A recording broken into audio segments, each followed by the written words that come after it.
One thing that felt instantly appreciable about the new movie De Pyaar De 2, a sequel to the 2019 movie, was the fact that it was a proper sequel.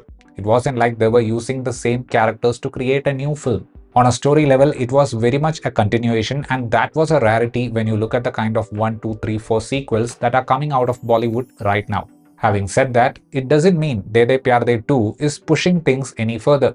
Luv Ranjan's dialogue humor was what made the first part feel passable, and when it comes to the second part, it is some of these witty lines that are not making us scratch our heads. De Pyar De 2 had the potential to push the topic to a different zone, but by showing a bizarre master plan as the final act, the film slips from being sitcom fun to houseful level stupidity.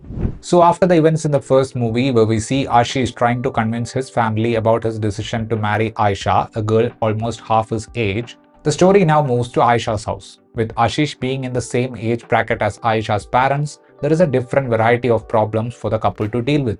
The friction in accepting this relationship and how it all eventually pans out is what we see in De Pyar De 2. When it comes to writing breathless, witty dialogues, Luv Ranjan has a knack for keeping us engaged. And we have seen that in his movies like the Pyar Ka Panchnama series. Even in the first movie of this franchise, the banter between Ajay Devgn and Jaaved Jafri was mostly hilarious. When it comes to the sequel, a similar energy is there in the initial parts of the movie. The major chunk of the first half is basically an elaborated version of the film's trailer, where Aisha's parents find it difficult to accept Ashish, and at the same time, their claim of being progressive is preventing them from expressing that opinion. Where the movie starts to falter is when a plan is being set up to break this relationship. The idea of this movie was to normalize the age gap factor.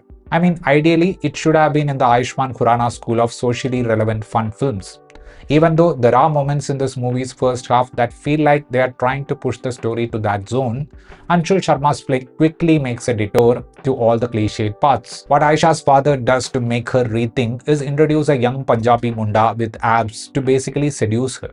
And the tactics in those portions, combined with some sentimental realizations of Ashish, would make you think that the movie might actually take the Ayushmann path. But the screenplay places a bewildering twist at the end, and whatever happens after that makes no sense. It was like a comedy version of the Abbas Mustan twists. There is a lot of self-referential humor in the movie, ranging from including DDLJ and Hum Dil De Chuke Sanam to referring to other movies like Shaitan, which had Ajay Devgn and R. Madhavan, and bringing in real-life connections in dialogues like the Kajol reference and the way it acknowledges the father-son connection between Jaaved Jafri and Meezaan Jafri. The flat-lit visual language of the movie will remind you of all the Luv Ranjan films. The cinematography is not really bothered about the visuals complementing the emotion. The idea here is to basically make everything look pretty, like the ad film of talcum powder. Ajay Devgn might well be the hero of this movie, but it feels like he was pretty much a supporting actor with very few lines. The enthusiasm in his physical presence in the whole film was pretty much equivalent to the kind of effort he takes in dancing.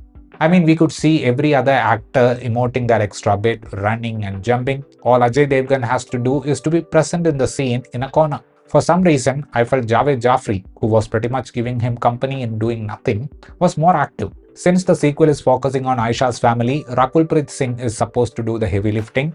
While the pretty and bubbly side of the character is safe in her hands, when the movie decides to give her these monologue-like dialogues, her performance literally feels like shouting. The most entertaining character in the film is given to R. Madhavan, who performed all the transitions of his character according to the pitch of the scene. You would remember Madhavan more than Ajay Devgn once you finish the film. Gautami Kapoor as Aisha's mother was pretty good. Meezaan Jafri as Aditya is trying to create an impression with a forcefully added character. A good chunk of De Pyar De 2 is popcorn fun that you can consume like a Kapil Sharma show. From pop culture references to actors mocking themselves, it offers giggle-worthy moments at regular intervals. But after giving a hope that it will blend the core issue of the age gap with a fun treatment, De Pyar De 2 disappoints us by abruptly dumbing itself down to a very low level. If you have the opinion that the first part is a superb entertainer, this one might feel like a passable fun film. That was my review of this movie. If you enjoyed watching this video, please give a like, and for more such content, please consider subscribing to this channel. Thank you.